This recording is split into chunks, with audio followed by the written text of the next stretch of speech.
This might be a good place to jump off and just talk about, for members of our community, the craft of being a production manager. What's involved in that process? Because this is obvious, you've got a lot in your hands to do a job like that. Well, as I said earlier, a production manager, main concern is money. Now, I made myself I'll call it a chart. There's so many things in any show that are constant. Your stage, your crew, your principal actors, your regular actors, all those are set costs, aren't going to change whether the show is good or bad, not going to change whether it's over budget or under budget. So I laid this block of stuff out. And now I'd go through a script, and if I saw something that was not included in that block of the thing, I'd put in a price. How many extras? And things like that. So at the end of the day, I could tell you what that show was going to cost by reading the original script. Now, there were changes, and I put the original script on a board, and I would then adjust. A rewrite would come in, I would adjust accordingly. So when you finished breaking a script down, you knew within reason what it was going to cost. Right. The years of experience, this is a long time, this knowledge. I mean, you couldn't just have picked up a script in the beginning and done that. No. This is years of experience and Every nuance. script you've read, every script I've read and broke down was different.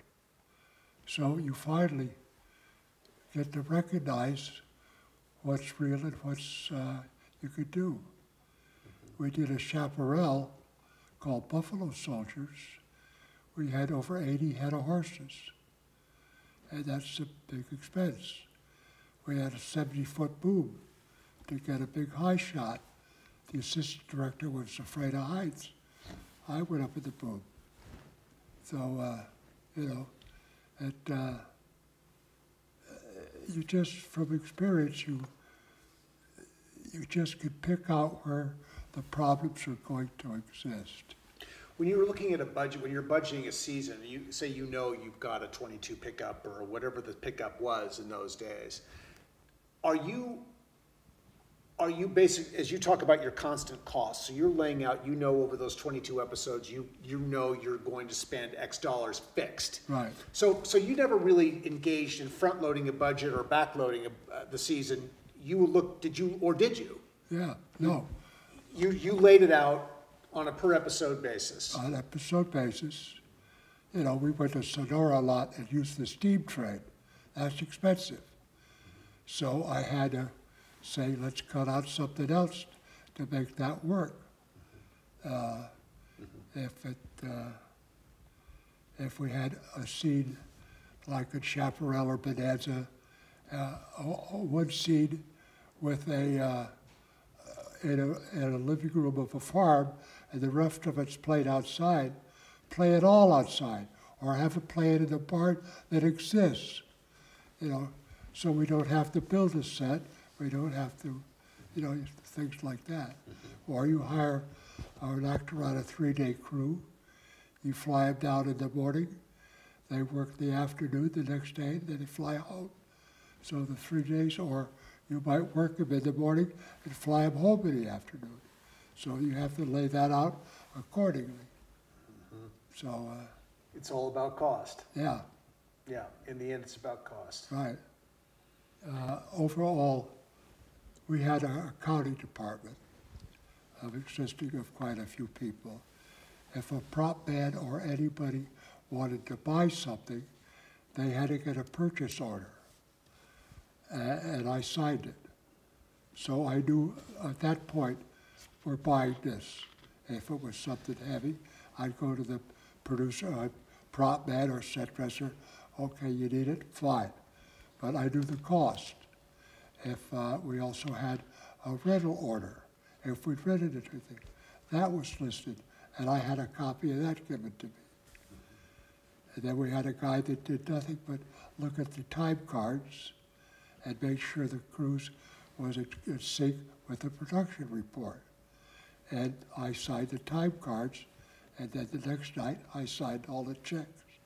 2 people, we had checks for 3 people. 2 of 3 had to sign it, not just one. No one person could ever write a check. So that's the way I worked it. Mm-hmm. Mm-hmm. Has that been to your knowledge, does that remain a constant in the industry? Do you have any sense of how that's changed? I only know what I wanted to. Sure. Yeah. No, that makes sense. That makes sense. After you finished Outlaws, you began a multi-year experience with 2 shows that were really defining shows in the Western genre. Okay. My first year I was on Bonanza only. And that year we did the pilot. And the second year I was on Chaparral only. And I found out that while I was in Tucson, the production manager on Bonanza was using a lot of my sets that were ours. And which I didn't complain because it's still NBC's money. But the turnaround was, if he was on location, he'd lock the gate on me. And I could use their sets. I'm not talking about the permanent sets. I'm talking about individual sets. So I went to Dick Larson, I said, you're wasting money. You could put 2 shows under 1 person and control it. And we could save money in a lot of departments. And I gave him a list like each art director had his own draftsman. We could do it with 1. You know, we had 6 editors. We could do it with 5. That kind of stuff. And I gave it to NBC, and they said, well, we like it, but Jimmy Lane who was head of Bonanza, has seniority with the show. He has first refusal. So they went to him about it. He says, no, under no circumstances would that work. So they fired him, and I took over both shows. So Got to be careful about what your opinion is. Yeah. On these things. Well, it was just common sense, and lots of times I could use Bonanza's truck. That we weren't. I always was very careful. None ever outgrew another, and when Chaparral ended, Michael came to me and he said, I don't want anybody in the Chaparral crew coming and taking away people from our crew. I said, Mike, I have no intention of doing that. The crews are 2 crews. If one's gone, they're gone. And he said, I don't want to ever see anybody but Chaparral. Well, about 4 months later, we needed a whip. A guy could come in with a big whip or something. And actually, Carl Petty, who was a stunt coordinator for us on Chaparral, I brought him in. I said, just don't say you ever worked on Chaparral. Well, he did the job, and Mike says, God, that guy's great. He says, Keith, how'd you find him? I said, well, I've heard about him in the business. I never said it. Mike liked him, used him a few times, and at a little house, he was there every day. And I never told Mike that he came from Chaparral. So you're running both shows now, right? Chaparral and Bonanza, right? And you really, this was an exercise to take advantage to scale the productions, right, so that you could manage cost. Something else that you did very well, and I watched you do it on Little House, but we're talking about Bonanza and Chaparral now, where you would board multiple scripts Yeah, to take advantage of locations where you were going to be to maximize the value of a trip right. to a distant location.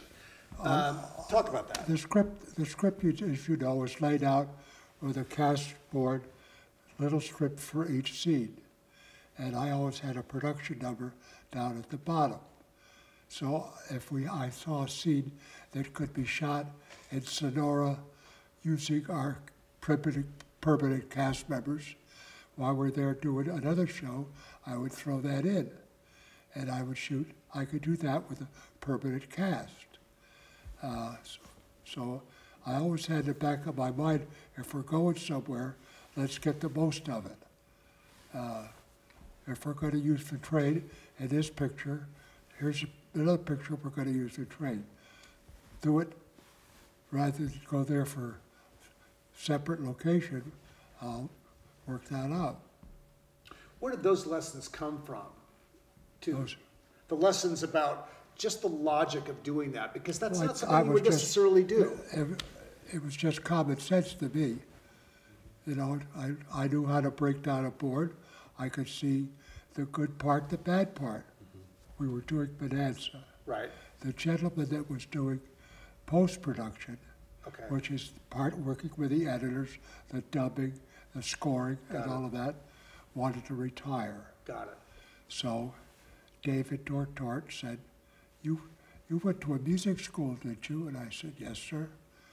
And he says, do you think you could handle post-production? Now, I'd done post-production. I said, of course. My dad said, never say no to a job. So I did post-production and production. And if I had a location, I would hire a guy to go out on a daily basis to take my place while I had to do the dubbing. That's a dubbing is an all-day job. That's where you put 39 tracks into 3, and it's time-consuming. I think one of the really thrilling, fun processes too. It's that mixing of the show, the mixing of the audio, the dialogue, the effects, and the music is where the polish hits a show and really makes it sing in a very special way. Well, there's a lot of tricks in the trade. A gentleman years and years ago by the name of Todd Foley built a stage under his name, and it's where you could go in you'd hire a couple extras to walk on cement, walk on sand, go upstairs, downstairs, shut doors, whatever. And then we'd all go back to the sound effect editors, and they would lay it in where it was needed. They would put in the crickets, all that kind of stuff. So you had to blend not just music, you had to, and I was on the scoring stage as much as possible, which I liked doing. I never liked talking over. I'm in the booth, and if the conductor said, was that okay? Or would you think that's, I would never, I would say yes. If I had a problem with it, I'd walk out and talk to him direct, not over a speaker. I thought that was rude to him and his players. And if I want to say the horn is bad, I don't want the whole orchestra need to hear it. So I was one of the times we were shooting a Bonanza, and it was, I forget the name of the show, 4 women from Boston. And they're coming in town on a stagecoach, and the street at Paramount. And it was a great tune, but David Rose was the conductor and composer, and I walked out and I said, David, that's a fine piece of music. I'm not saying so, but I feel it's too big for what we're showing. And he said, well, that's the theme I want to use on Chaparral. And he says, I wanted to hear it how it sounded with a full orchestra, without paying for a full orchestra. So I said, sounds fine for me. I walked away. But I mean, things like that you do. But I had a great deal of respect for the music department. I take it he probably had a second cue ready to go that was the right cue I for wouldn't, that? but I don't know if he did or didn't. Oh, got it, okay. You know, and then, you know, a composer, we would record a show in the morning. 3 hours is your minimum, 4 sometimes. You didn't want to go past 4 because it was very expensive. If we had that, you were only allowed to record so much music in an hour. So you had to watch that. So if you had to do, and you weren't supposed to take music out of another show and put it in this show. Tracking wasn't allowed in those days for the AFM. So it was a kind of a give and take. But after we score a show, we would just go into a room with a backup projection and spot music for the next show. And in a week's time, he's back with that show. And at one point, Susan's father, Harry Sukman, David had to go on some commitment. He did both shows, one each a week. And I don't know how he did it. It's, well. Talented guy. Yeah. Talented well, man. Music is an important part of a show. It can either break a show or make a show. I agree. Wrong kind of music could just kill it or overdo it. And I enjoyed working with both David and Harry. I respected them highly. Yeah, yeah. On you had beautiful music on the programs because of David Rose and Harry Sukman. You had talented casts on both Bonanza and High Chaparral. Wonderful casts of actors. Yeah, I was able to get along with both actors because I had respect for them. I didn't care what kind of a part they had. They were hired for that particular role. And I had respect for what they were doing. I never talked down to an actor. I might have called him an AO a couple of times, but there's a few times I got upset. Sure. The cast of Bonanza was preset when I went on it, so I didn't know too much about him. Pernell Roberts was a problem at that point. He did not like the show. He wanted to go back and be a stage actor. And he went to NBC to see if they would cancel his contract. Well, this was the year Chevrolet bought Bonanza. And Chevrolet bought 34 new shows a year and 16 repeats. That sale was 50 out of 52 weeks. And they said, no, we like the show with Pernell Roberts. So he became a little bit of a agitation. The other three would be rehearsing a scene. He'd come along and sit down and start playing his guitar next to him. You know, just to be, he'd walk down the stairs and he was supposed to get a book out of the bookcase. He'd walk down and he'd stop and the director said, what's the matter? He says, you didn't tell me what book. You know, childish shit. And we had a show where he'd been supposedly on the trail by himself, and I asked him to grow a stubble. He says, no problem, which he did. 4 days into the show, he shaved. Said, now everybody, you gotta put the stubble on. You know, stuff like that is childish. And I resented that part. I still liked him because he was a good actor, but he could get to you at times. Yeah. Cameron Mitchell on Chaparral changed his hair every season. Well, that screws up all your stock footage.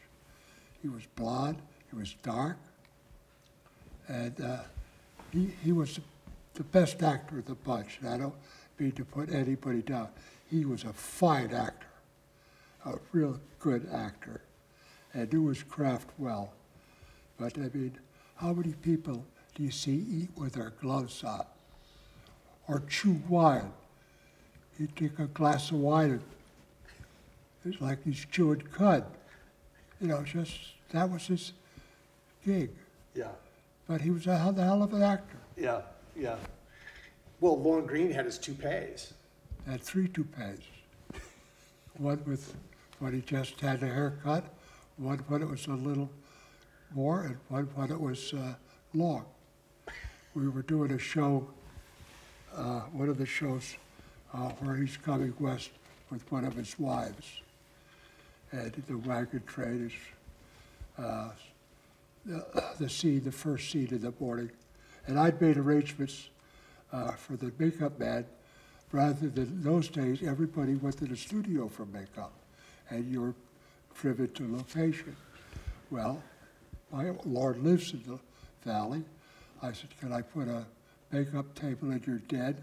I'll have the makeup and wardrobe, go to your house, do your makeup, then go on to further on the valley and do the show. You don't have to waste all that time coming to the studio, which he agreed to. So this one morning, he showed up 45 minutes ahead of schedule. And I'd say, uh-oh, something's wrong. Something's wrong somewhere. So I went to the makeup man. I said, is everything all right? Has Lauren got a problem? And he says, no. He says, he read through the script. He never have to take his hat off, so he doesn't have the toupee on. He's just got the sides. So, okay. So then the first scene of the show, the small child had died and the wagon trip that they were having a service. And I went down behind the truck and I said, all the men around the grave would have their hats off. So I went around the corner. I did this 4 times. All the men around the grave will have their hats off. And he's looking like this, looking like. He finally said to the director, that's right, and I should even be in this scene. This should be the immediate family only. I'll be on my wagon, ready to roll. And he walked out of the scene and got on his wagon. I told him later it was me. Yeah, right, there you go, yeah. Lorne's vanity, well, of course he couldn't take the hat off, I mean, without, yeah. Right. Yeah. So that's fun. Well, then you had the case with Michael early on in your time in the show, which was really a defining moment for you, where Michael came to you and said that he had a meeting. This was the first day I'd met him. And we're working on at Vasquez Rocks, which is a local location. And he's in every scene. And he's up on the rocks and it's cut. And he called down to me and he said, you know, you have to have a car for me at 1 o'clock. I have a big meeting at NBC. I said, well, I know nothing about it. He said, well, it's true. You better have the car for me. So I go down, try to find a payphone. I call the studio. I talked to Dortor. I called Fett Cole at NBC. He says, so let me find out about it. And I waited, I called Fett back. He says, nobody knows about a meeting. So at a later time, Mike came down off the set. He'd done shows while I was gone. And he says, well, you got my car for me? And I said, no, I don't. But I can sue your ass if you're going to play like that anymore. Because I took out a piece of paper, it was a thing, it was like that. I said, this is the thing from the guild. I can suspend you and you won't be paid a nickel. Now, you either want to work together and we have a nice relationship, or if you're going to be paid an EA, we're not going to get along. He says, well, I want to see, I was just testing you. And I said, I don't need to be tested. You're the one that needs to be tested. So just cut it out. If you keep it up, we're not going to get along. If you want to be honest with me, I'll be honest with you. And we'll work out things together. And that was my first meeting with Michael.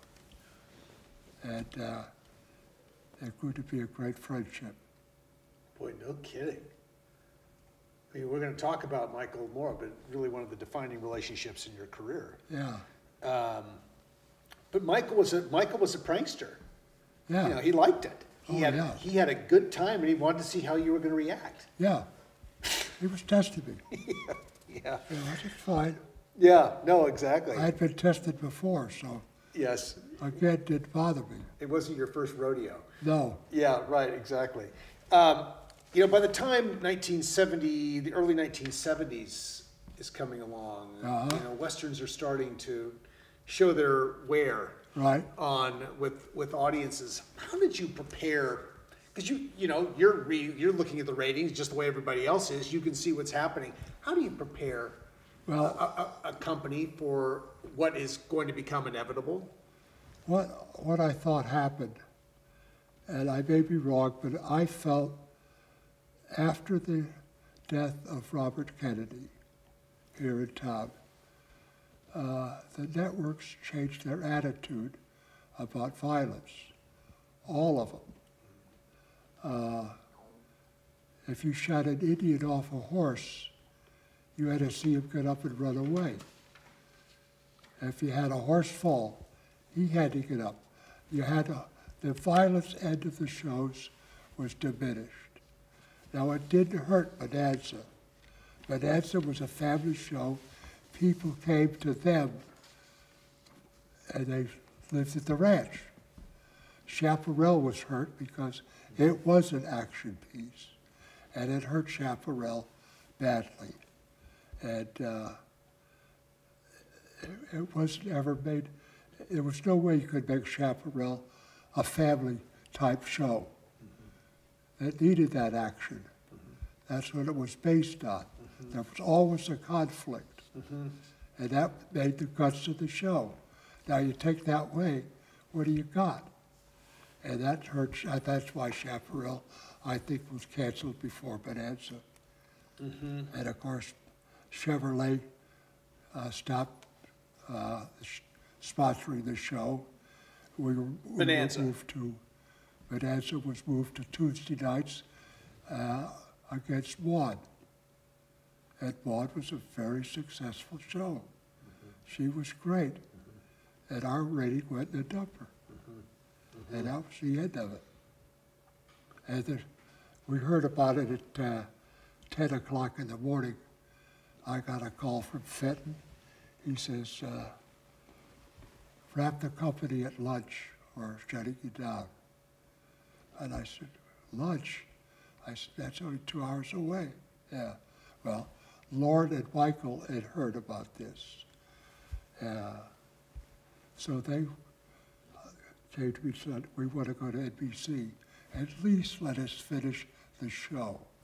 Doing a show that's half done isn't going to do you any good at all. So they went over, we shut down, and we shot some other stuff that didn't involve them. And finally they came back and they said, they told us to finish the show. And Fenton called me, told me the same thing. So now we did finish the show. The last scene of the show, Michael is standing in front of a plate glass window, which was phony, but you didn't know it. And the director said, cut, Michael, the show is over. And Michael, on a shock cord, went back through the window and came up and said, that's all, folks. And did that make the cut? That It did? No, No. it didn't. That was for That the was just for the gag group reel. and everybody. That would have been He was funny. a gangster. Yeah, of course, of Yeah. course. You've you've stayed close. Just very quickly. You've stayed very close to Chaparral in particular. You and your wife Susan Suchman McCray just hosted a wonderful reunion Yeah, for Chaparral. right, it was 50th reunion. Yeah, that's Went on the air in '67. And we just had a soiree of 150 people. It should have been more, yeah. but a lot of people got caught in the flood, couldn't make it. So I'm refunding their money.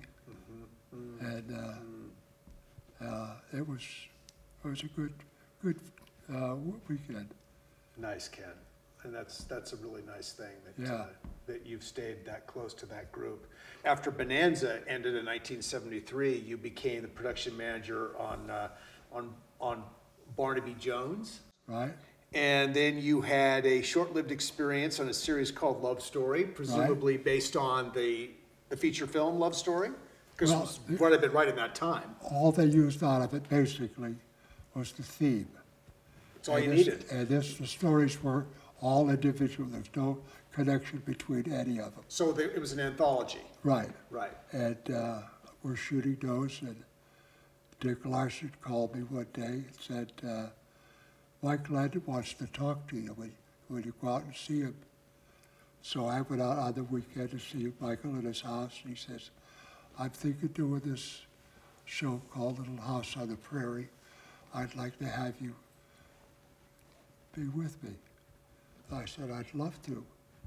So I said, I started on weekends going to locations, New Mexico, where we could shoot different, because we're coming west, we had a Right. coming prairie and the whole thing Right.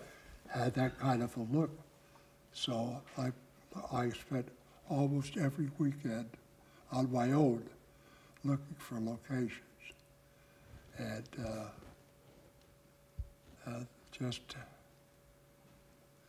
we found a lot of good ones, but I understand you had an experience where you had done a location scout in Tucson during the spring or during yeah, the during the spring it was great. Yeah. There was this big meadow with trees and a stream. But adjacent to it, a mile away, was big open meadows. I don't know if you ever saw the show McClintock. It was that ranch. We shot there, Mrs. Sharp's ranch, which was a whole story in itself. But it was open prairie, and it could look like you're traveling through high grass. And so the two kind of would work well for us. Was at a town called Patagonia, which is almost to Nogales, but not quite. And so I took the crew down, the art director, assistant director, Ed Friendly, who was also executive producer, and we drove into this meadow with a stream. Well, the time I had seen it, and then there'd been a killing frost. There wasn't a leaf on the tree. On the hill behind the tree was saguaro cactus. And I'm sitting there Yeah. like a dummy.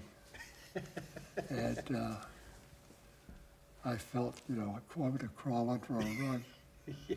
So we went back to the hotel, and it was decided that Michael, myself, assistant director, cameraman, who was Teddy Voigtlander, and the assistant, and the art director, the five of us would start looking around Northern California. Now, each city has a location department in their, liaison. So I called ahead to a lot of these, Oroville, Marysville, and we went up and flew to Sacramento, got in a station wagon, driving, and we just started looking and looking. Didn't find anything we looked. we came back to Stockton and met this gentleman from Stockton. He took us out where they had shot Oklahoma Crude and a few other things. Still didn't like that. So we were having dinner that night, and I don't know if Mike was with us, or he never went to dinner with us because he always had to wash out his underwear. He came on the trip with a briefcase. He didn't have a change of clothes. So anyways, this gentleman called and said, I got one more spot I would really like to have you look at. And it was on Route 4. I forget the name of the town, Fairfield or something like that. Mm-hmm. Anyways, this ranch was a cattle ranch, and they had opened, and we met with the owners, and they agreed that we could build a house, cabin on their property. And we did. Then we had snow seats to do. So I said, and Michael had shot in Sonora, let's go back to Sonora. That's only an hour and a half away. So we did. That's how we shot the pilot. Now, you told the story to me years ago that when you were, the first day of shooting on the pilot, the big departure scene as they're leaving, there was no expectation that it was actually going to snow that day. No. But it just sort of miraculously happened. Or Teddy Voigtlander and I went down, had dinner. We went in and played a few. They've had the poker palace in a lot of the back rooms. So we played poker till midnight. And we came walking back up the street, and I said, well, come on in, we'll have a nightcap. And we were talking about stuff in the show and stuff. And I looked out the window, it's snowing, and pretty good. And so I got on the phone and called. There was a gentleman who was a Teamster, who I knew had a four-wheel drive pickup. And a guy by the name of Jim Opie, greatest guy in captivity. And I said, Jim, I got to go look at the location, and which was outside of Columbia, California, called Yankee Hill. So we drove up there, and the roads were a good foot deep at that time, because it had been snowing a lot harder up there than what I'd seen. So through Jim Opie, he knew the people at the city plow department, and he got 4 trucks to go up and start plowing out the roads. We got most of the camper truck in. A lot of the trucks we did not get in, even because they didn't have time to plow it all out. It was a scene where they get in the wagon and go away. And this was the cabin. They came out of the cabin, and we plowed out. We all shoveled snow. We plowed out where the boob could go forward or go backwards, and the leads would go forward, and it looked like the distance was greater than it actually was. And that was our first day of shooting of Little House Prairie. And it's just it's such a beautiful, iconic beginning. Yeah. To the series. Yeah. And to have had that, I mean, it's just, you just couldn't have planned that. If you would have wanted to plan it if you could. We all said that was better. Yeah. Then we had a scene where Victor French is supposed to come across, as Mr. Edwards, across the river with his underwear over his head. He's coming to the house for Christmas. Now, I found a place which actually, next to the river, about 100 yards away, or not quite, maybe not 50 yards, was a ranger station which was closed for the season. So I got permission to have them plow the parking lot out where I could park all our trucks. Then we took plywood and leapfrogged it, all equipment down to the river, lights, cameras, everything. And the only one shot we were going to get is this one shot. And so at lunchtime, we broke for lunch, still hadn't shot it. Came back after lunch, everything was perfect. And Mike was using a long lens, but we had lights, but he wanted sunlight as well. And just as we were supposed to roll a camera, a big cloud comes across, so we wait. Victor has walked upstream. I took him upstream. He's gone across in his underwear. He's got a wetsuit on underneath, and he's got his clothes over his head. And he's sitting on a rock over there, freezing cold. So I went to the prop department, got a bottle of brandy, and I threw it over to him. He's over there slugging the brandy to keep warm. And finally the sun came back out. He walked across the river, and that was our shot for the day. It's a beautiful shot, too. Now, we went back to the parking lot, and I'm getting everything out, and I'm always the last truck. I rode it with the truck on occasions like that. And I was always the first one out, and we were the last one to leave. Now, this was like a Greyhound bus, the size. And Clyde is trying to back up because he's got to make a turn. Well, the parking lot had melted during the day where we took the snow out, and now it's water turning to ice. And the wheels are spinning like crazy. Well, as a gag, I leaned on the truck. As it was bouncing, it started to move.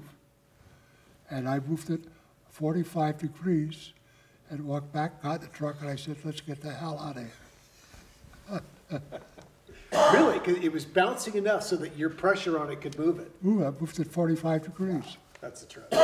That's pretty cool. Yeah. On another day, after you were done in Sonora, you had to go to Stockton to shoot at the Little House. Right. And another day where circumstances weren't as you planned, unbelievable rain and mud. Well, what snow that we got in Sonora was heavy rain. We're outside of Stockton at this ranch. And I opened up the gates and trucks started to go in. This one got stuck. This one got stuck. So I stopped the trucks from coming in. The camera truck and wardrobe truck did not come in, but I had no lights. Now we had the interior set was at the fairgrounds in Stockton, and I sent the crew in there. So I said, Michael, you're at least going to take us the rest of the day to get out of here. So I said, you could at least go there and rehearse, which he did. And at 7 o'clock at night, we're still stuck. I called my friend Jim Opie again, who knew people with the D9 Caterpillar tractor, and he came down with him. And now we all went to sleep. It's 3 in the morning. And our dinner was a slug of vodka, because we no restaurant. And D9 Cat came in, and I said, don't go here, don't go there. He said, oh, these things will go anywhere. 2 minutes later, the tractor's in over, the mud overs. So now we got to send back the truck back to Sonora and find another one. And at 7 o'clock in the morning, we finally got the trucks out. And for the next week or 10 days, after I got the company started, I went out with the crew, the labor, the drivers were willing to work to try to find another road into the cabin. Cabin's built, sitting there. And we finally found a good way, except there was one, I would say it was, maybe 20 feet across. And it just would dry out. And I had remembered there was a company in Hollywood called Al Mann, and he had bought old Army equipment from World War II. And I called the studio and I said, get a hold of Al Mann and see if he has any landing mats, like they used to use to sand on the island. Fortunately, he did. And I had a truckload of those brought up. We laid them down. The trucks went in. Now, even those things curled on the side, so every day we had to take a Caterpillar tractor, drag them up to a rock bed, and then run over them and straighten them out. Now, most of the time I was driving a tractor. I learned how to drive a D9 Cat, so that's what. You just had, you know, I think the respect that you would have picked up from your crew at that point, seeing that you're going to do anything to get this done, is very inspiring. Well, since I started Little House, everything changed. The studio no longer had to pay 52 weeks. All the crews were independent. So I could now hire anybody I wanted to. So I kept hearing about this one, that one, this, and we put together a hell of a crew who stayed with us for many years. Yeah, no kidding.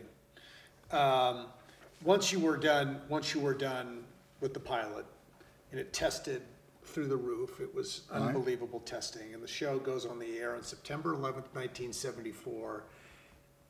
Did you have any sense, I mean, you knew it tested through the roof, but did you have a sense that you really had something? Like all of us, we've read the books, or I skimmed through them. Actually, I think it was Michael's daughter, Leslie, convinced Michael to do the show, because they were sitting down at dinner one night, and he says, well, I think I'm going to do a show called Little House on the Prairie. And she says, I've read all those books. Dad, they're great books. And that, I think, clinched him for wanting to do the show. Wow. Wow. And it just,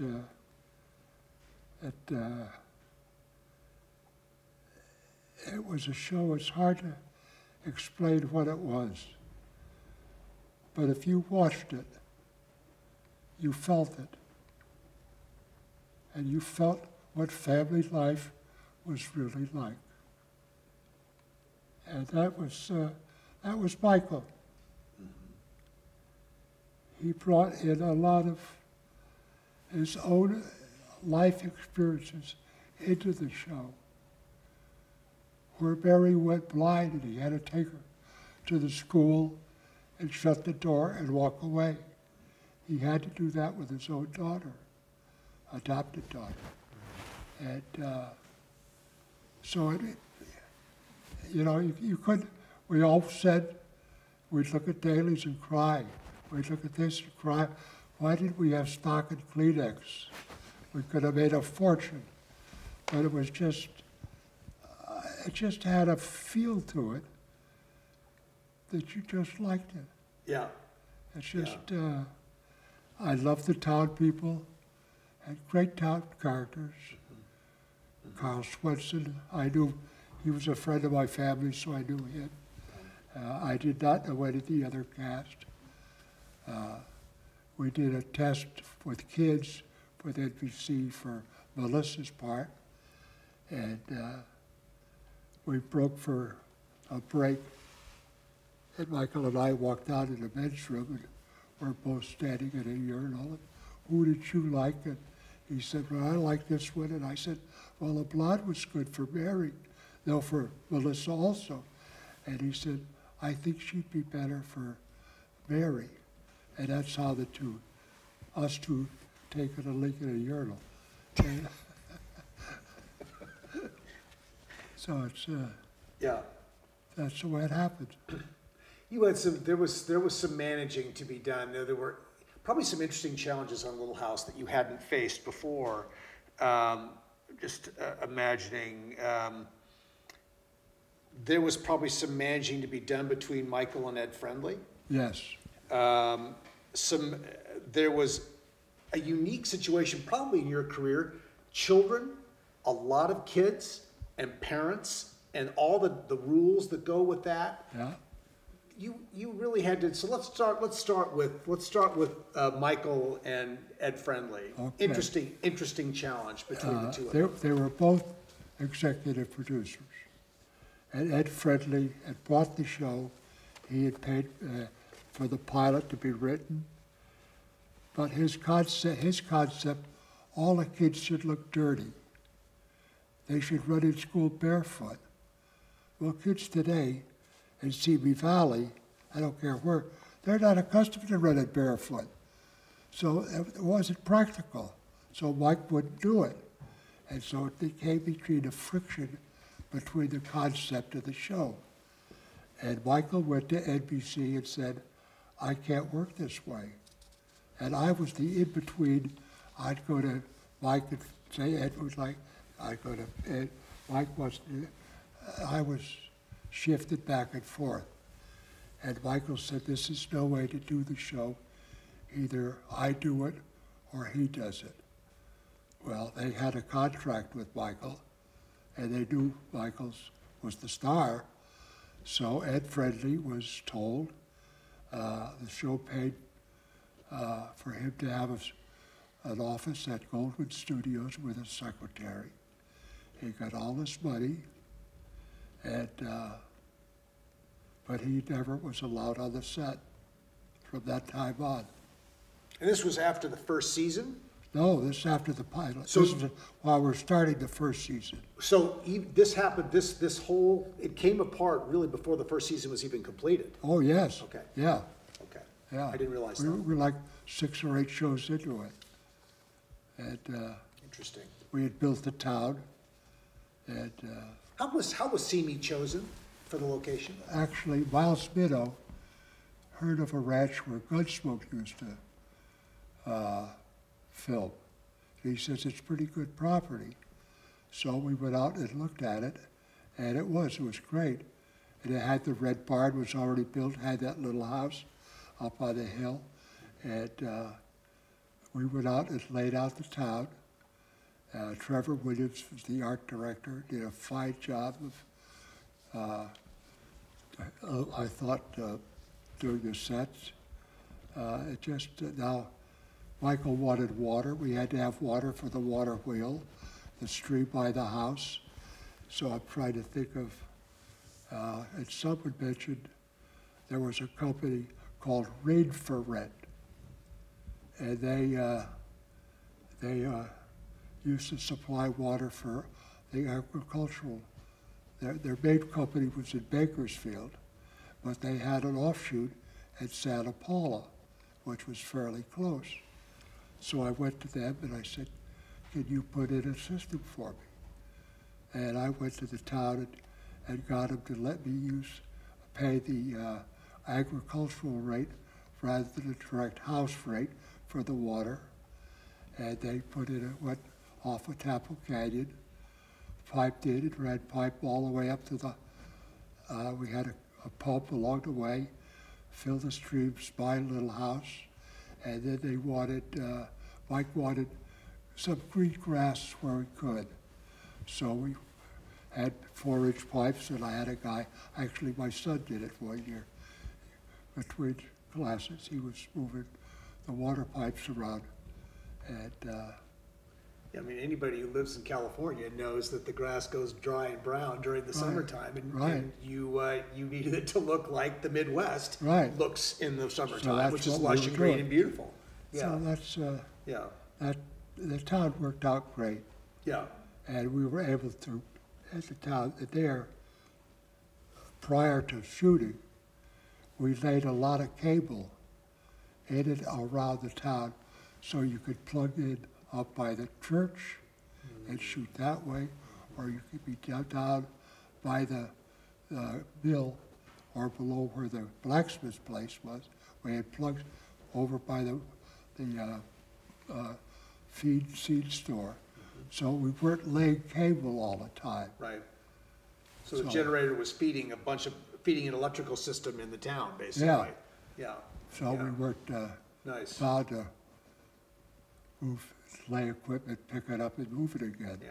How about the kids and their parents? But that's a unique challenge for a show, particularly in a show like Little House, where the kids are so present all the time. Yeah. Well, we had 2 great school teachers, and of course we had 2 classrooms on the set, and you know the rules. They're allowed, they can only be on the set 3 hours a day or 4. I'll skip down to Father Murphy, where we had 17 kids, and all of a sudden, I'm getting calls at home. My daughter's got a smaller part than this girl, but she's a star. And so I went in the room with the mothers and the children. I said, contract time is coming up. Now either you want to toe the mark or you're gone. Well, the one mother says, my son's got a prominent role. I said, he died of diphtheria. And I walked out, settled that problem. Because I told him, you're not going to behave, you're going to be gone. And I said, that's the same thing to the mothers. And from that time on, I put the mothers on the stage we weren't shooting. They were not allowed to sit while we were shooting. They weren't happy, but I said, if you don't want it, you and your child can go home. Sometimes a little tough love is necessary. Yeah. Yeah. Well, sometimes you gotta just lay it out there. Yeah. Yeah. Well, people have to know who's running the show, and I think that's, and of course, when you're working with Michael, you know, there was never any question who was running the show. No. And I think that, and he empowered you to take tough positions, although you may have been inclined to take the tough positions anyway. Yeah. You know, but you had that relationship that allowed you to do that. Right. Yeah. Yeah. Well, he walked in one day. This may have been on highway, but he walked in one day. He said, you know, you're the brother I've never had. Yeah. Well, I cried. Yeah, of course. You know, it's a hell of a statement Yeah. for two people to say. Yeah. And, And you worked with him for how many years? well, Not bad. but It's a long time. Bonanza and Little House, Highway to Heaven, Yeah. and we were very close. And he was a genius. Yeah. He knew, if he read a script, he knew how it should look on the final cut. So he wasted no motion. Because you know, if he wanted a single, he would shoot a single. But he wouldn't do it on everybody every time. Right. He might just put you in a 2-shot or whatever, a full shot. Right. He might put it to it. We did a highway where he had 12 women in a club at a meeting down at Fort, what's the base, it's Torrey Pines. We had him in a circle, and he just kept drifting from one to another and back over, and we shot this whole scene without a break. 8 pages were shot in about half a day's work, Wow. but he never cut. Wow. He wanted it in the full shot all the time. The camera was moving, but that was the way he wanted. Yeah. Interesting that we can jump from Little House to Highway. You know, after 10 years of doing Little House with a cast of 23 cast members, we built up that cast to a pretty good community. You know, the decision was made. You made the decision, or he made the decision to create a show because he loved working. And he made a show, the decision to do Highway and take it off of stages. Yeah. To basically, I mean, this was an entirely different, had you ever shot a show like that before where every day was a location, Yes. basically? I mean, With him. you were on the street every day. Yeah. One thing that when Victor French got a chance to do a show of his own, Carter Country, Yeah. and Michael was really upset about that. He felt that Victor was right to do a show, but Victor never came to him and told him this was a possibility. And he felt hurt by that. And that's when I said, Mike and I were talking, and I said, well, you now have no adult to work with. Because Mike always felt he got to get away from the kids. And NBC suggested Merlin Olsen. So Merlin was hired as Mr. Garvey to do the show. Now, 2 years later, Victor's show was canceled. And Mike said, I think Victor should come back because he was an integral part of the show. And I said, well, what are you going to do with Merlin Olsen? I'm going to write him a show of his own. Just that, he had thought about it till then. Sat down and wrote Father Murphy. And that's how your charming wife and Well, that's where we met. Show. That's where we met. We were, we, and Father Murphy, Bertha Benning, was the saloon operator, and at the end of the show was killed off. Now when the show was picked up, Talk about the pilot for Father pilot, Murphy. Yeah. Yeah, he was killed in the pilot, and now we're going to go into the thing. Susan said, well, who do you want to cast as the bartender? He said, I'm going to cast Bertha Benning. And she said, well, you can't cast him. He died. He said, yes, but his twin brother didn't. So Susan called Bertha Benning about fell on the floor. Yeah, You know, that's awesome. but that's Michael. Yeah, right. He was Right. quick. Yeah. He was never at a loss for, I never saw a moment's hesitation on his face, ever, no, never. never.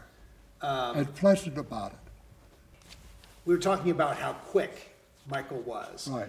And there was a scene in a episode of Highway to Heaven that took place in a nightclub Right. down in the marina. Tell that story. Oh, he was setting up for a full shot with the audience, who were all sitting at tables, and the singer was up on the stage. And Michael said, roll the camera. And then all of a sudden he said, stop. And you two, you're chewing gum. I don't want anybody chewing gum. Oh, sorry. So now he's come around another angle. Same two people are chewing gum. 4 times he had to tell these people, this couple, to stop chewing gum. And each time he got a little more agitated. So we finally broke for lunch, and we're eating. And of course, Mike ate with a crew. He wasn't sitting at a table by himself or anything. And these 2 people came up to him and they said, Mr. Landon, are you mad at us? And he says, no. Why should I be mad at somebody I am never going to see again? Isn't that a great line? I wish I'd used it. Well, he didn't suffer fools Yeah, at all. no, You know, he just you're didn't. there for a business, Yeah. and Yeah. that's the way it was.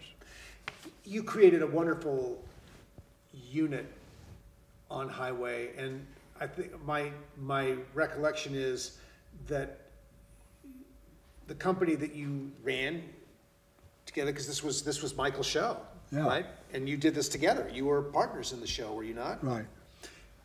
See, Michael, always before, NBC owed the negative. This was Michael's show. He owed the negative. NBC gave him a contract figure to do the shows. If we run the budget, it was his money. If he went over budget, he had to pay it out of his pocket. Yeah. So once that was established, he came to me and says, you know, we're never going to be over budget. And if we get close, and he and I had a term, write a closet show. You know, you got certain things that are constant, but you'd cut down on. So actually, well, that's another story, but I'll tell you later. He just knew what he had to do. Yeah. And we were shooting, and when it went out for syndication, we had we had one 90-minute show. Well, a 90-minute show, syndication is worthless. So he asked his business manager, well, what are they paying us for a show? And the guy told him, I forget the amount now. And he says, okay, I'll write a half hour to go in front of that 90-minute show. So now it's not a 90-minute show, it's 2 1 hours. And he wrote a whole story to go in front of the show. To write into the existing to blend show. into the story. Yeah. And I had these scenes, and most of them were day players. Victor was in it, but most of them were day players. So if we had a slow day, I'd slip this scene in, and we shot the whole 30 minutes without ever, it was all charged to another show. Wow. So Just brilliant. that's how we got it done. Now, something else that was very, I think, that endeared Michael and endeared you, because you have to make this happen together, is the sharing of the profit sharing that went on with your crew. Well, I think Michael was the only person to give a crew a bonus. At the end of the year, he gave everybody a bonus.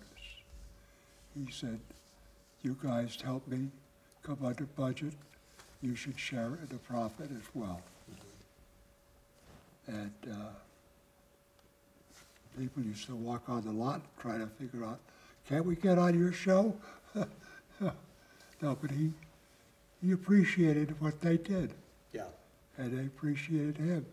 yeah, So they worked their first bonus. They came back for season 2. They're rare to go, yeah, yeah, and he did that for 4 years. yeah. How much easier is your job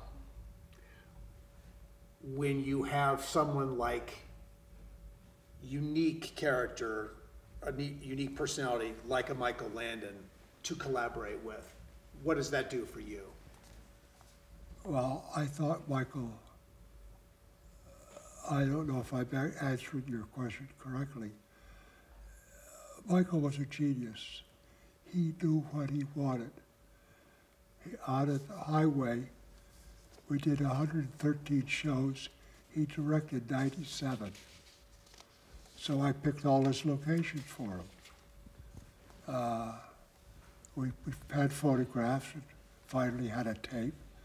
But lots of times he'd walk in and say, oh, pictures lie, don't they? This isn't what I thought it was.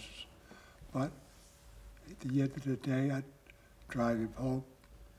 He'd say, see, I got your day's work done for you. Yeah. He was made up as a priest one night at one of the shows. And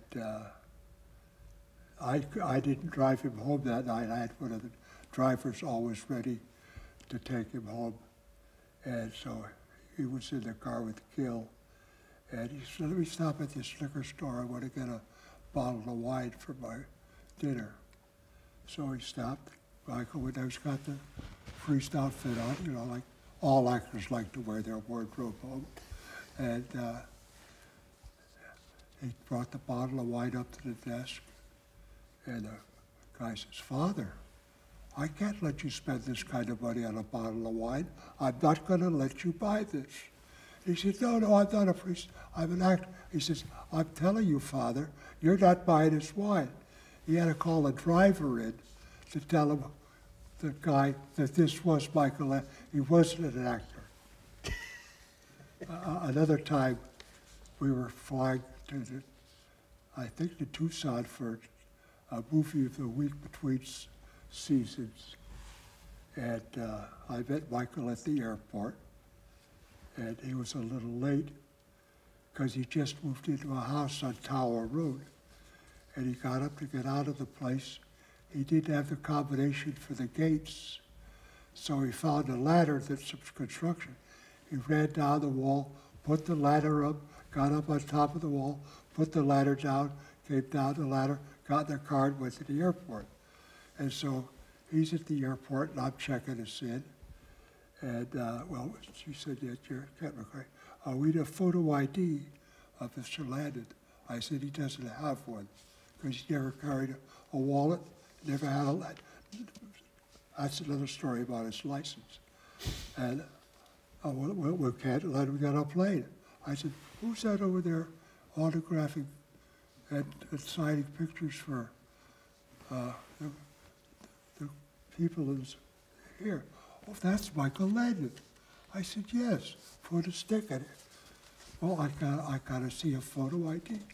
I said, let me talk to your manager. The manager, yeah, there's no way we could let anybody on a plane without a photo ID. I pointed, he said, oh my God, that's Michael Landon. I said, see how stupid you are? And so they let him get on the plane. We were shooting in Sonora. This was on a little house. We did a ball game for the with the sheriff's department, softball game for raise money for Pop Water or one of their. So we did it on a Saturday night. Had the stadium was packed. So next morning I went down to the office on Sunday morning, and Evelyn, his secretary, said, we got a problem. I said, what's that? Oh, Michael's insurance is up if he doesn't get a new license. And I said, well, how long have you known this? Oh, for 6 weeks. And I said, why didn't you say something? Well, I didn't want to upset anybody. But tomorrow's the last day. So at that point, one of the sheriffs drove in, and who I'd known and put the ball game together with. I said, can you get in touch with the head of the DMV? I'll pay somebody to work late and so we could get his license. And he says, well, a guy that runs the DMV lives next door to the DMV. Let me give him a call. So he got over the phone. The guy says, if he wants to come down now, we could do it. So I got Michael out of his room, told him the problem. He says, fine. So he and I get in the back of the sheriff's car. We drive down to the DMV. The guy opens the door. We walk in. He's got the papers here. He says, sign here, sign here, sign here. Okay, you got it. Didn't take a picture, didn't do an eye test, didn't do any test. He got his license. Crisis averted. Yeah. Yeah, yeah. Kent, we're going to sum up the lessons and the central relationships of your wonderful career with the interviews and oral history of television with Kent McCray continues.